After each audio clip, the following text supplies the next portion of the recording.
सिर्फ ये पता होना कि क्या पढ़ना है एक जावा डेवलपर बनने के लिए, वो इंपॉर्टेंट नहीं है। लेकिन अगर मुझे ये पता हो मुझे किस टाइप की एप्लीकेशन बनाने के लिए पूरा एक जावा का रोड मैप पता होना चाहिए, वो ज़्यादा इंपॉर्टेंट है। क्योंकि अभी कोई भी बता देगा, आप नेट पे भी देख लोगे कि ये पढ़ लो वो पढ़ लो, लेकिन किस एप्लीकेशन में कौन सा टेक स्टैक यूज करूं मैं, वो एक जावा डेवलपर बनता है।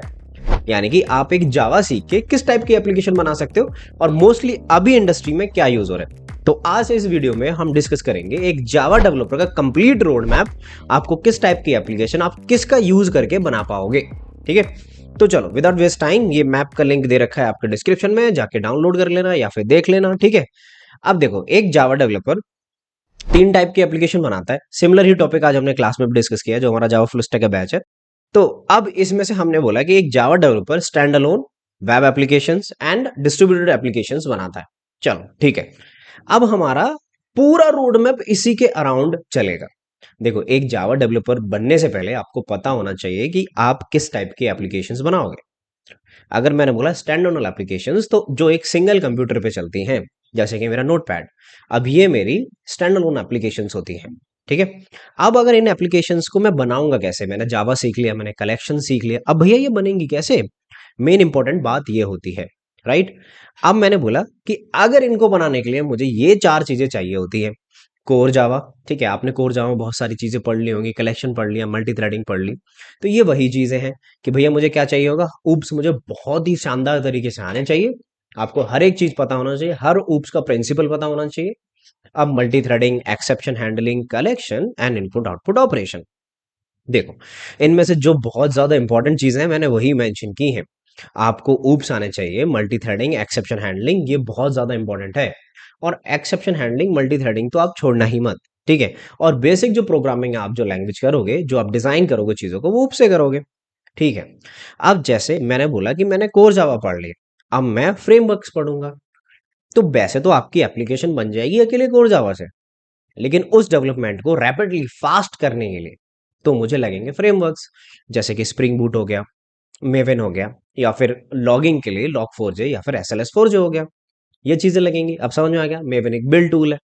ठीक है, अब लगेगी मुझे डेटाबेस कनेक्टिविटी। अब डेटाबेस कनेक्टिविटी की बात करूं तो JDBC लगेगी, क्योंकि मेरी एक स्टैंडअलोन एप्लीकेशन है, मैं इतना ज्यादा वो नहीं करूंगा। अगर मैं डेटाबेस यूज करूंगा तो मैं JDBC यूज कर लूंगा। ठीक है, अब बात करते हैं डेटाबेस की। तो डेटाबेस में सब कुछ भी यूज करो, आपकी चॉइस पे डिपेंड करता है। अगर आप ओरेकल यूज करना चाहते हो तो आप ओरेकल करो, अगर आप माइस्क्ल यूज करना चाहते हो तो माइस्क्ल कर लो, मोंगो डीबी यूज करना चाहते हो तो मोंगो कर लो, पोस्टग्रे करना चाहते हो तो ये कर लो। अब टोटली आपके ऊपर डिपेंड करता है आप किस कनेक्टिविटी को अच्छे से बिठा पाते हो। यहां तक आपकी एक स्टैंड अलोन एप्लीकेशन बन चुकी है जो एक सिस्टम पे काम करेगी। अब मैं चाहता हूं कि मेरी एप्लीकेशन मैं बाहर दुनिया को दिखाना चाहता हूं इंटरनेट का यूज करके। मैं एक URL दे दूंगा, लोग उसको क्लिक कर लेंगे और अपना अपना काम कर लेंगे। जैसे कि मैंने कोई एक स्मॉल स्केल के लिए मार्ट एप्लीकेशन बनाई है या फिर ई-कॉमर्स एप्लीकेशन बनाई है।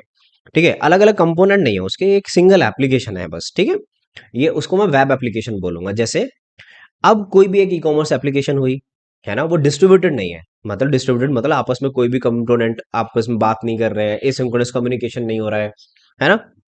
अब ये कैसे करोगे आप, देखो इसमें भी सेम वही कोर जावा के कंसेप्ट लगेंगे आपके। कि मैंने बोला कोर जावा, तो कोर जावा में oops, multi threading, exception handling and collection, ये सारी चीजें लगेंगी। इनपुट आउटपुट, ठीक है, ये तो हम देख चुके हैं। लेकिन आप इनको डिजाइन करोगे तो आपको एक UI चाहिए होगी। अब मैं कंप्लीटली जावा के टर्म में बात करता हूं, तो UI आप थीम लाइफ और JSP से बना सकते हो। अब सर्वर साइड की अगर मैं बात करूं कि मुझे सर्वर साइड पे क्या लगेगा, स्प्रिंग बूट फ्रेमवर्क है, आपको लगेगा जावा के साथ में। कनेक्टिविटी आप हाइबरनेट, और जब आपका थोड़ा सा प्रोजेक्ट बड़ा हो जाता है ना, तो हम डीबी से जो कनेक्शंस बनाते हैं, डीबी से जो बात करते हैं, वो भी बड़ी हो जाती है। तो अगर स्टैंडर्ड ऑन एप्लीकेशंस में अगर मुझे डीबी से बात करनी है तो इजीली मैं JDBC से हैंडल कर सकता हूँ। लेकिन अब इन एप्लीकेशंस में थोड़ी बड़ी एप्लीकेशंस होगी, तो मैं जो डीबी के फ्रेमवर्क्स होंगे, जो मेरी बिजनेस लेयर होगी, मेरी डीबी की लेयर होगी, सॉरी, उसको मैं क्या करूंगा, फ्रेमवर्क्स में कन्वर्ट करूंगा। तो फ्रेमवर्क्स क्या आएंगे, हाइबरनेट यूज कर लो या JDBC टेम्पलेट यूज कर लो। अब डेटाबेस आपकी मर्जी है, आप फिर से वही ओरेकल, माइस्क्ल, ये सारी चीजें यूज कर सकते हो।